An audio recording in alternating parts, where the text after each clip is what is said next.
اللہ کے رسول صلی اللہ علیہ وسلم نے کیا ارشاد فرمایا کہ نکاح میری سنت ہے۔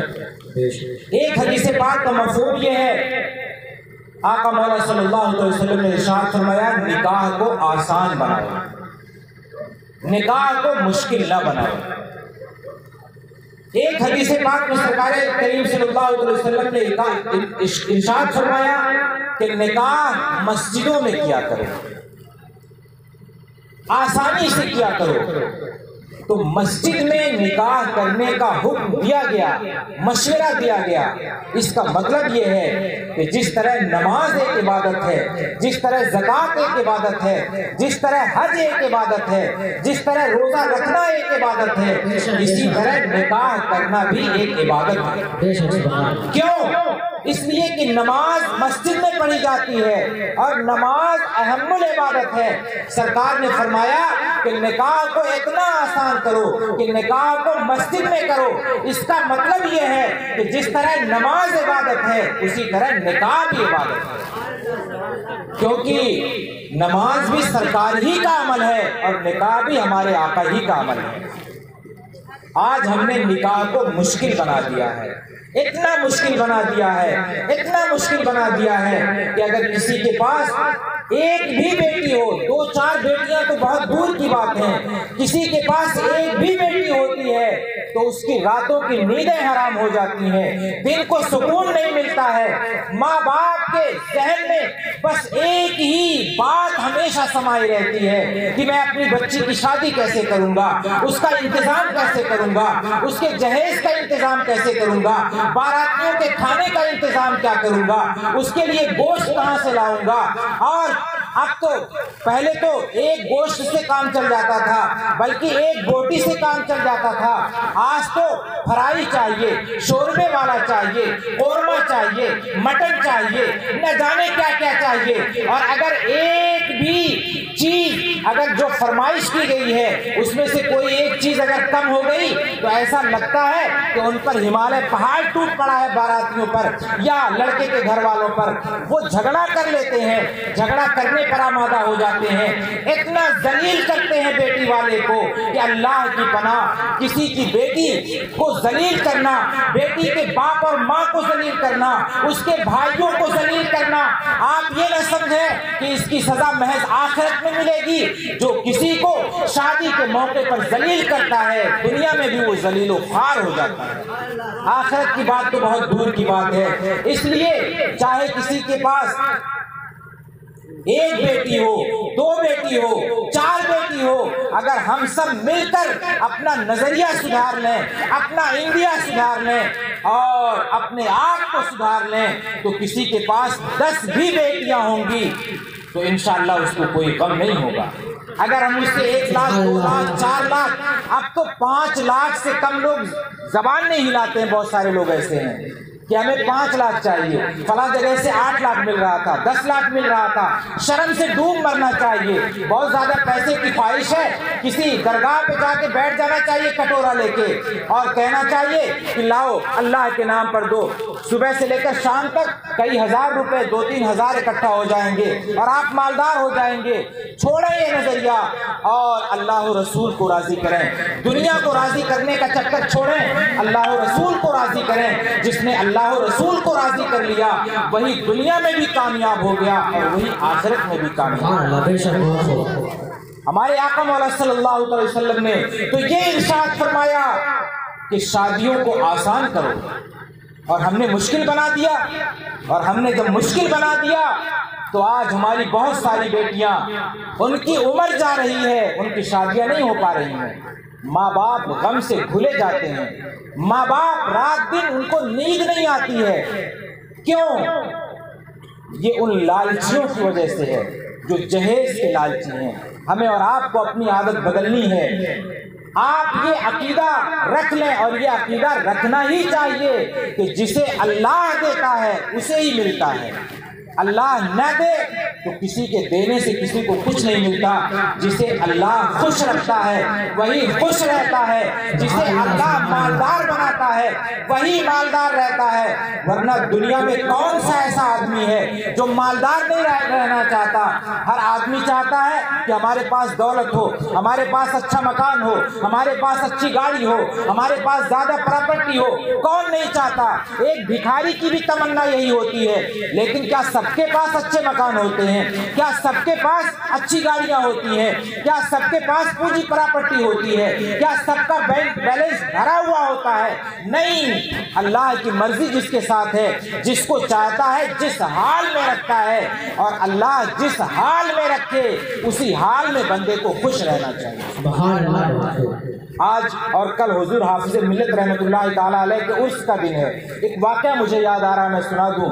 ابھی میں پڑھ رہا تھا حضور حافظ ملت علامہ شاہ عبد العزیز رحمۃ اللہ تعالیٰ علیہ, جنہوں نے جامعہ اشرفیہ مبارک پور یونیورسٹی کی شکل میں آج دنیا کے سامنے پیش کیا. ایک دن آپ اپنے گھر تشریف لائے. میں نے جو یہ کہا کہ ہر حال میں آدمی کو, خاص کر بندے مومن کو, اللہ کا شکر ادا کرنا چاہیے, صبر کرنا چاہیے. گھر تشریف لائے, شام کو پڑھا کر بچوں کو حدیث کا درس دے کے آئے. غربت کا عالم, اتنے بڑے مفتی, اتنے بڑے محدث, اتنے بڑے عالم ہندوستان کے گوشے گوشے سے طلبہ جن کے پاس درس لینے کے لیے جا رہے ہیں, جن کا ادارہ پورے ہندوستان میں اس وقت مشہور ہو چکا تھا. لیکن آپ کی غربت کا یہ عالم تھا کہ جب آپ اپنے گھر پہنچے تو گھر میں صرف ایک ہی دیا تھا, اور وہ ٹمٹماتا چراغ جسے پہلے مٹی کا تیل ڈال کر جلایا جاتا تھا. تو جہاں کھانا بن رہا تھا وہاں مٹی کا وہ دیا رکھا ہوا تھا, ہلکی سی روشنی تھی. آپ کی بیٹی نے روٹی لیا اور دال لیا, حضور حافظ ملت رحمۃ اللہ تعالیٰ علیہ کے سامنے لے جا کر رکھ دیا. تو روٹی آپ نے آگے رکھی اور دال تھوڑا پیچھے. روشنی کم تھی. حضور حافظ ملت رحمۃ اللہ تعالیٰ علیہ نے روٹی اپنے سامنے دیکھی اور اسے کھانا شروع کر دیا. کچھ دیر کے بعد جب کھانے سے فارغ ہو گئے, آسودہ ہو گئے, تو آپ نے کھانے کے بعد کی دعا پڑھی. کھانے کے بعد کی دعا آپ کو یاد ہے؟ شاید کچھ لوگوں کو یاد ہو. یاد رہنا چاہیے, ہر دعا یاد رہنا چاہیے. کھانے سے پہلے کی دعا, کھانے سے پہلے کی دعا کیا آپ بتائیں؟ کم سے کم جو دعا پڑھی جاتی ہے, کم سے کم بسم اللہ تو یاد ہونا چاہیے, اگر اصلی دعا یاد نہ ہو تو. کھانے کے بعد کی دعا, ہر کام سے پہلے بسم اللہ کریں, عادت بنائیں, برکت ہوگی ہر کام میں. ہر جائز کام سے پہلے بسم اللہ کریں گے, انشاءاللہ کام میں برکت ہی برکت ہوگی. تو حضور حافظ ملت رحمۃ اللہ تعالیٰ علیہ جب کھانے سے فارغ ہو گئے تو آپ نے دعا پڑھی کھانے کے بعد کی, الحمدللہ الذی اطعمنی وسقانی وجعلنی من المسلمین. تو آپ نے اتنے بلند آواز سے پڑھی کہ آپ کی بیٹی نے دعا سن لی. تو بیٹی جہاں کھانا بنایا جا رہا تھا وہاں تھی. انہوں نے جب نظر اٹھا کر دیکھا کہ ابو جان کھا چکے ہیں, تو اچانک جب نیچے نظر ڈالی تو دیکھا روٹی تو ختم ہے لیکن دال پڑی ہوئی ہے. تو انہوں نے کہا ابو جان آپ کھا چکے؟ ہاں بیٹی میں کھا چکا, لیکن دال تو حضرت سامنے پڑی ہوئی ہے, آپ کھائے کیا ہے؟ تو حضور حافظ ملت رحمۃ اللہ تعالیٰ علیہ نے فرمایا, بیٹی میں نے تو یہ سمجھا کہ آج میرے گھر میں صرف روٹی بنی ہے, میں نے دال دیکھا نہیں, اس لیے میں نے صرف روٹی کھا لی اور اسی پر اللہ کا شکر ادا کر دیا. کہتے ہیں سبحان اللہ. آپ ذرا دیکھیں بزرگوں کا انداز کیا ہے اور ہمارے گھروں کا انداز کیا ہے. اگر تھوڑا سا نمک زیادہ ہو جائے دال میں تو شوہر کی تو بات چھوڑ دیں, اگر بہو نے نمک زیادہ ڈال دیا تو خیریت نہیں ہے. سانس اٹھے گی پورے گاؤں میں, صبح سے لے کر شام تک پورے گاؤں کو معلوم ہو جائے گا کہ اس کی بہو نے آج دال میں نمک زیادہ ڈال دیا تھا. حضور حافظ ملت رحمۃ اللہ تعالیٰ علیہ کی اس عمل سے ہمیں کیا سبق ملتا ہے کہ نمک زیادہ ہونا, مرچ زیادہ ہونا الگ بات ہے. تمہیں سوکھی روٹی کھانے مل جائے اسے ہی کھا لو اور شکر ادا کر لو, اللہ کا شکر ادا کر لو اور اسی پر صبر کر لو. اور ہمارا کیا حال ہے؟ آج صبر اور شکر یہی دو چیزیں ہمارے اندر نہیں ہیں، اس لیے ہمارے گھر تباہ ہو رہے ہیں۔ برداشت کا مادہ نہیں ہے، اس لیے ہمارے گھر تباہ ہو رہے ہیں۔ بیوی نے اگر تھوڑی سی زبان تیز کر دی تو شوہر کو اتنا غصہ آ جاتا ہے، اتنا غصہ آ جاتا ہے کہ جب تک وہ بیوی کو مار نہیں لیتا ہے 2-4 جھاپڑ یا 1-8 ڈنڈے، تب تک اس کے دل کو تسلی نہیں ملتی، یا کم از کم گالی تو ضرور دے لیتا ہے، تب جا کے اس کے دل کو سکون ملتا ہے۔ گھر سنوارنے کا یہ طریقہ نہیں ہے۔ اگر آپ کو گھر جنت بنانا ہے تو آپ کو صبر اور برداشت کا طریقہ اختیار کرنا پڑے گا۔ ایک واقعہ میں سوشل میڈیا پہ پڑھ رہا تھا، کتاب کا حوالہ مجھے معلوم نہیں ہے، لیکن واقعہ بہرحال واقعہ ہے اور نصیحت کے قابل ہے۔ ایک واقعہ بیان کیا گیا کہ ایک میاں بیوی بہت ہی نیک پرہیزگار، دونوں میں کبھی انبن نہیں ہوتی تھی، لیکن خیر میاں بیوی ہیں تو کبھی نہ کبھی تو کوئی بات ہو ہی جاتی ہے۔ دو لوگ ایک ساتھ ہیں تو ہمیشہ ایک آدمی دوسری کی مرضی کے مطابق ہی کام نہیں کر سکتا ہے، کبھی کبھی مرضی کے خلاف کام ہو جاتا ہے۔ تو میاں بیوی اگرچہ نیک تھے، لیکن اتفاق سے ایک دن شوہر سے کوئی ایسی بات ہو گئی کہ بیوی ناراض ہو گئی۔ اور بیویاں جب ناراض ہوتی ہیں تو عام طور سے آپ نے بھی اندازہ لگایا ہوگا، ہم نے اندازہ لگایا ہے، آپ نے بھی اندازہ لگایا ہوگا، بیویاں جب بہت زیادہ ناراض ہوتی ہیں تو نہ آؤ دیکھتی ہیں نہ تاؤ، کہتی ہیں اب ہمیں چھوڑ دے، کہتی ہیں کہ نہیں کہتی ہیں؟ کہتی ہیں ہمیں چھوڑ دے۔ یہ بیویوں کی بہت بری عادت ہے۔ اس معاملے میں زیادہ تر شوہر سمجھدار ہوتے ہیں، ورنہ اگر بیوی کی بات پر آ جائیں تو ایک مہینے میں جو پورے تام جھام کے ساتھ نکاح کی محفل سجائی جاتی ہے، ایک مہینے میں ختم بھی ہو جائے، لیکن عام طور سے شوہر برداشت کرتے ہیں، اس میں کوئی شک نہیں ہے۔ تو ان کی بھی بیوی ناراض ہو گئی اور اس نے بھی یہی بات کہی کہ اگر آپ، اور بڑی ٹیڑھی بات کہی، کہا میاں اگر آپ مرد ہو تو آج مجھے طلاق دے دو۔ کیا کہا؟ کہ اگر آپ مرد ہو تو آپ مجھے طلاق دے دو۔ شوہر برداشت والا تھا، صبر والا تھا، اس نے ایوائڈ کیا، توجہ نہیں دیا، خاموش رہا۔ بیوی کو اور غصہ آ گیا، جلال آ گیا، کہا میں نے آپ سے کچھ کہا، آپ نے سنا؟ انہوں نے کہا ہاں کہو، کیا کہا؟ اب میں کہتی ہوں کہ آپ مجھے طلاق دے دیجئے۔ شوہر نے دوبارہ کوئی توجہ نہیں کی، وہ اپنے کام میں لگا رہا۔ تیسری بار عورت کو جب بہت زیادہ جلال آ گیا تو اس نے کہا کہ یہ کاغذ لیجئے، قلم لیجئے اور اس میں میرا طلاق ابھی لکھ دیجئے، اب اس کے بعد آپ کے پاس کوئی گنجائش نہیں ہے۔ اگر آپ صحیح معنوں میں مرد ہیں تو مرد والا کام کر دیجئے۔ اب شوہر نے کیا کیا؟ شوہر نے فوراً قلم لیا، کاغذ لیا اور اس میں کچھ لکھ دیا اور موڑ دیا اس کو اچھی طرح سے، اور موڑ کر بیوی کو اس نے تھما دیا۔ بیوی غصے میں تھی، کہا ٹھیک ہے، کاغذ لیا، بوریا بستر سنبھالا، کچھ کپڑے رکھے اور اپنے مائکے چلی گئی۔ 2-4 مہینے جب گزرے تو اب اسے شوہر کی یاد آنے لگی، اور جب شوہر کی یاد آنے لگی تو اس نے فون کیا شوہر کو، کہا مجھ سے بہت بڑی بھول ہو گئی، مجھ سے بہت بڑی غلطی ہو گئی، آپ رجوع کر لیں اور مجھے اپنے گھر بلا لیں، میں آپ کے بغیر نہیں رہ سکتی، مجھے اندازہ ہو گیا کہ میری زندگی آپ ہی کے ساتھ گزر سکے۔ تو شوہر نے کہا اچھا ٹھیک ہے، تمہارا غصہ ٹھنڈا ہو گیا؟ کہا اب تو میرا غصہ بالکل ٹھنڈا ہی نہیں، بہت زیادہ ٹھنڈا ہو گیا۔ کہا اچھا ٹھنڈا ہو گیا، تم نے تو کہا تھا کہ مرد بن کر دکھاؤ، تو میں نے مرد بن کر دکھا دیا، میں نے از خود تو مرد بن کر نہیں دکھایا، تمہارا مطالبہ تھا، تمہاری فرمائش تھی اور تم نے مجھ پر جبر کیا، اس لیے میں نے مرد بن کر دکھا دیا۔ اب بیوی رونے لگی، گڑ گڑانے لگی کہ میرا آپ کے سوا کوئی نہیں ہے ہمدرد، آپ مجھے بچائیں، میری زندگی کو تباہ ہونے سے بچائیں۔ تو شوہر ہونٹوں میں مسکرایا اور اس نے کہا کہ میری بیوی تم نے وہ کاغذ دیکھا کہ اس میں کیا لکھا ہوا ہے؟ 1 طلاق لکھا ہے، 2 طلاق لکھا ہے، 3 طلاق لکھا ہے، کیا لکھا ہے؟ تم نے کچھ دیکھا؟ کہا آپ نے طلاق ہی لکھا ہوگا جب میں نے فون کیا تھا، میں نے مطالبہ کیا تھا طلاق کا، آپ نے لکھا کیا ہوگا؟ یہی تو لکھا ہوگا۔ شوہر نے کہا کھول کر دیکھنے کی تم نے کوئی کوشش کی؟ نے کہا نہیں، ضرورت ہی نہیں تھی مجھے کھول کر دیکھنے کی۔ کہا آج جب تمہارا غصہ ٹھنڈا ہو گیا ہے، آج جب تم پچھتا رہی ہو، تمہاری آنکھوں سے آنسو جاری ہیں، جاؤ ذرا اس کاغذ کو کھول کر دیکھو کہ اس کاغذ میں کیا لکھا ہوا ہے۔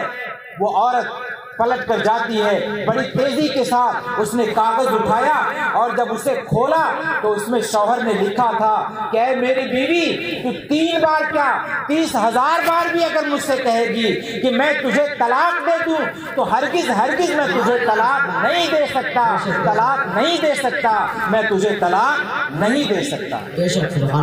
کیونکہ جس بیوی نے میری ہر ضرورت کا خیال رکھا ہے، جو میرا کپڑا دھلتی ہے، میرا بستر لگاتی ہے، میرے بچوں کا خیال رکھتی ہے، میرا خیال رکھتی ہے، اگر ایک دن وہ مجھ پر ناراض ہو گئی، غصہ ہو گئی، تو کیا ایک غلطی کی وجہ سے اس کی 1000 اچھائیوں کو میں بھول جاؤں گا؟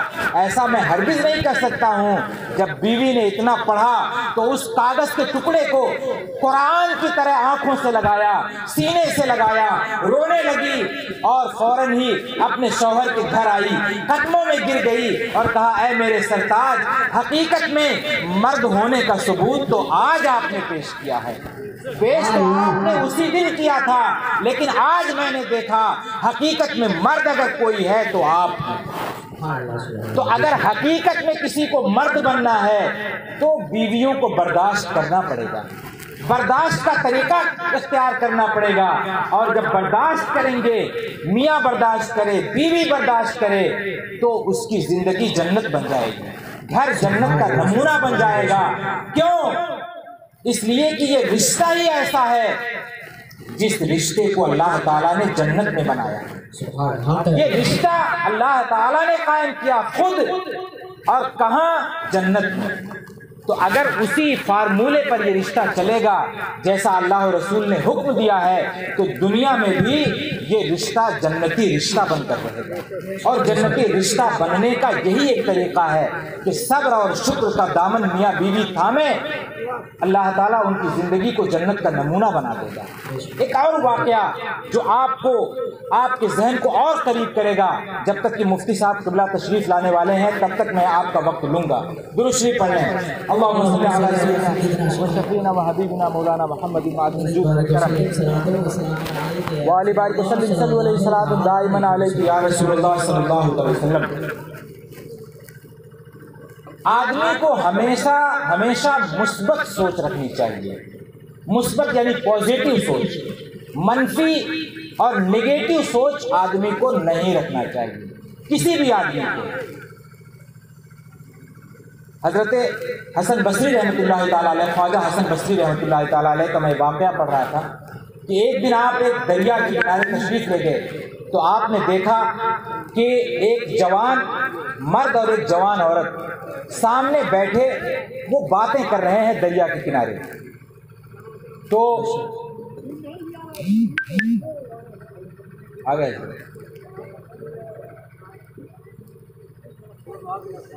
آ رہے ہیں کیا؟ اچھا ٹھیک ہے، آنے دیں، آپ لوگ تھوڑا راستہ چھوڑ دیں۔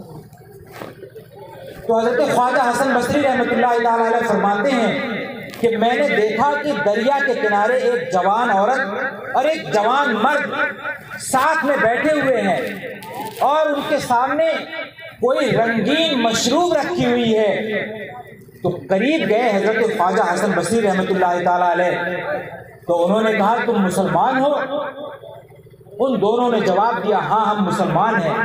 تو آپ رحمۃ اللہ تعالیٰ علیہ نے فرمایا کہ تمہیں شرم نہیں آتی کہ تم یہاں دریا کے کنارے اس حالت میں اکیلے شراب لے کر بیٹھے ہو؟ مسلمان ہو، کیسے مسلمان ہو؟ تو جوان اٹھ کھڑا ہوا، اس نے کہا کہ اے اللہ کے بندے، بدگمانی سے بچیں، بدگمانی نہ کیا کریں، حسن ظن رکھیں، پازیٹیو سوچ رکھیں، مثبت سوچ رکھیں. ہم کوئی غیر نہیں ہے، ہم بھائی بہن ہیں، اور ہمارے سامنے جو یہ شربت ہے یہ شراب نہیں ہے، یہ شربت رکھی ہوئی ہے، اور ہم افطار کرنے والے ہیں. ہم روزے سے یہاں بیٹھے ہوئے ہیں اور ہم وقت کا انتظار کر رہے ہیں کہ اذان ہو تاکہ ہم افطار کر لیں. آپ نے غلط سوچا ہے، آپ نے صرف اپنی نظر کا استعمال کیا ہے. آپ کو اپنی سوچ کو مثبت اور پازیٹیو رکھنا چاہیے. تو ہر آدمی کو اپنی سوچ مثبت رکھنا چاہیے. میاں بیوی کے لیے یہ بہت ضروری ہے کہ اپنی سوچ کو مثبت رکھیں، پازیٹیو رکھیں. شوہر کچھ کہتا ہے، شوہر سے کچھ ہوتا ہے یا بیوی سے، تو دونوں اپنی سوچ کو مثبت رکھیں، نگیٹو نہ رکھیں، منفی نہ رکھیں. ایک واقعے کی روشنی میں، ایک خاکے کی روشنی میں اپنی بات کو آپ سے سمجھانے کی کوشش کروں اور آپ کے ذہن سے خرید کر کرنے کی کوشش کروں. مثال کے طور پر آپ سمجھیں کہ آپ کی بیوی، ہماری بیوی گھر میں وہ جھاڑو پوچھا لگا رہی ہو. عام طور سے جمعہ کو یا کسی دن گھر میں جھاڑو پوچھا لگایا جاتا ہے، تو کسی عورت نے، ایک خاتون نے جھاڑو پوچھا لگایا گھر میں، اور جس بالٹی میں پانی رکھ کر وہ گھر میں پوچھا لگا رہی تھی، جلد بازی میں اس نے اس بالٹی کو راستے میں چھوڑ دیا، یعنی گلی میں چھوڑ دیا. اور پھر وہ جا کے باورچی خانے میں، کچن میں کھانا بنانے لگی. شوہر کمرے میں بیٹھا تھا، کتاب کا مطالعہ کر رہا تھا یا موبائل دیکھ رہا تھا یا کوئی کام کر رہا تھا. اچانک اس کے دروازے پر کوئی آیا، اس نے بیل بجائی، گھنٹی بجائی. تو بیوی نے سوچا کہ میں جلدی سے جاؤں اور دروازہ کھولوں. شوہر نے سوچا کہ میں جلدی سے جاؤں، دروازہ کھول دوں، کوئی مہمان آیا ہے. شوہر تیزی سے اٹھا اور جیسے ہی وہ گلی میں پہنچا تو چونکہ اس کی توجہ دروازے کی طرف تھی، اس کی توجہ مہمان کی طرف تھی، نیچے نظر نہیں تھی. اس کا پیر بالٹی سے لگا اور وہ گر پڑا زمین پر، اسے چوٹ آ گئی. یہ ایک واقعہ ہو سکتا ہے، اس طرح کا کوئی بھی واقعہ ہمارے گھر میں، آپ کے گھر میں. اب اس کے بعد جو نتیجہ ہے، جو سوچ ہے، وہ دو طرح کی سوچ ہو سکتی ہے، ایک مثبت ایک منفی، ایک پازیٹیو ایک نگیٹو. اب شوہر کو جب چوٹ لگی تو فوراً اٹھ کے بیٹھ گیا اور اس نے بالٹی کو ایک طرف رکھا، اپنا پیر سہلانے لگا. بیوی کو جب کچن میں جو تھی، اس نے دیکھا کہ میرا شوہر گر گیا ہے، وہ دوڑ کر آئی. شوہر سے پوچھا، فلاں کے ابو آپ کو کیا ہو گیا؟ پیر پکڑ لیا اس نے، کہیں آپ کو چوٹ تو نہیں لگی؟ فوراً کریم لے آئی، کوئی دوا لے آئی، پیر میں لگانے لگی. آپ بیٹھیں، کرسی پر بیٹھیں، چارپائی پر لیٹ جائیں، لگتا ہے آپ کو چوٹ لگ گئی. شوہر نے کہا نہیں محترمہ، مجھے چوٹ نہیں لگی ہے. بیوی نے کہا میری بڑی غلطی تھی، میں جلد بازی میں تھی کہ میں نے وہاں بالٹی رکھ دیا، یہ میری غلطی تھی اور میری غلطی کی وجہ سے آپ کو چوٹ لگ گئی. شوہر نے کہا نہیں، آپ کی غلطی نہیں ہے، غلطی تو میری ہے کہ مجھے دیکھ کر چلنا چاہیے تھا، میں جلد بازی میں جا رہا تھا. جلد بازی میں کوئی کام نہیں کرنا چاہیے، جلد بازی کا کام شیطان کا کام ہے. یہ مثبت سوچ ہے، یہ پازیٹیو سوچ ہے کہ بیوی نے کہا کہ میری غلطی ہے کہ میں نے راستے میں بالٹی رکھ دیا، مجھے ایسا نہیں کرنا چاہیے. شوہر نے کہا نہیں، غلطی آپ کی نہیں ہے، غلطی میری ہے، مجھے دیکھ کر چلنا چاہیے تھا. دونوں نے جب اپنی مثبت سوچ پیش کی، دونوں نے اپنی غلطی مان لی، تو آپ بتائیں کہ اگر یہ طریقہ میاں بیوی اختیار کریں کسی بھی گھر میں تو ان کا گھر جنت بنے گا کہ نہیں بنے گا؟ یقیناً ان کا گھر جنت بن جائے گا. اور یہ تو ایک پہلو ہو گیا. ایک منفی پہلو بھی ہو سکتا ہے. واقعہ یہی اپنے ذہن میں رکھیں کہ شوہر کا پیر بالٹی سے لگا، وہ زمین پر گر گیا، اور اگر شوہر صبر والا نہیں ہے، برداشت والا نہیں ہے، پازیٹیو سوچ والا نہیں ہے، تو فوراً چلا پڑے گا اور اپنی بیوی کو گالی دے گا، اس کا نام لے کے یا کسی بھی طرح اسے گالی دے گا، چلائے گا، چیخے گا اور کہے گا تجھے کوئی طریقہ نہیں ہے، تو بالکل انجان ہے، جاہل ہے، نادان ہے، فلاں ہے، ٹھیکا ہے، تجھے یہاں بالٹی رکھنی چاہیے تھی، یہی جگہ ہے، تو جب سے میرے گھر میں آئی ہے تب سے تو نے کوئی اچھا کام نہیں کیا. تو ہمیشہ نقصان کرتی ہے۔ اب جب شوہر یہ کہے گا تو بیوی کچن سے دوڑ کر آئے گی تو وہ کیا کہے گی؟ وہ پیار تھوڑی کرے گی، وہ کہے گی ارے اندھے، تم اندھے ہو، تمہیں دیکھ کر چلنا چاہیے تھا، اللہ تعالیٰ نے تمہیں 2 آنکھیں دی ہیں، تم دیکھ کر نہیں چل سکتے تھے، کیوں نہیں دیکھ کر چلے؟ جب دیکھ کر نہیں چلو گے تو تمہارا پیر ٹوٹے گا ہی، ارے جاؤ، مر جاؤ، چولہے بھاڑ میں جاؤ، تم کو دیکھ کر چلنا چاہیے تھا۔ ایک سوچ یہ ہو سکتی ہے جو عام طور سے ہمارے گھروں میں ہے، یہی ہے 99% جو ہوتا ہے ہمارے گھروں میں۔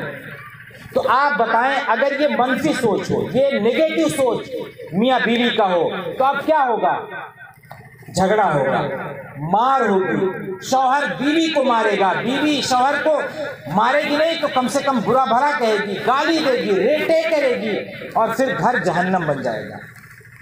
تو ہمیں اور آپ کو چاہیے کہ ہمیشہ مثبت سوچ رکھیں، منفی سوچ کو اپنے ذہن سے نکال دیں، کسی کے بھی حوالے سے، ماں باپ اپنے بچوں کے حوالے سے، بچے اپنے ماں باپ کے حوالے سے، بیوی اپنے شوہر کے حوالے سے، شوہر اپنے بیوی کے حوالے سے، یعنی گھر میں آدمی ایک دوسرے کے لیے مثبت اور پازیٹیو سوچ رکھے تو وہ گھر اور وہ گھر والے ہمیشہ کامیاب رہیں گے، وہ کبھی نقصان اور خسارے میں نہیں رہیں گے۔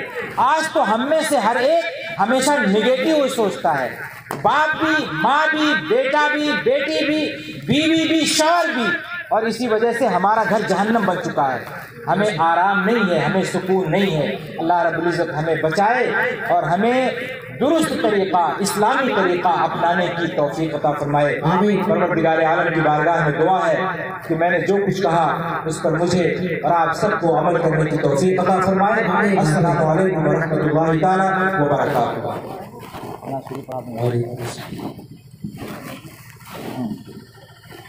سبحان اللہ، ماشاء اللہ۔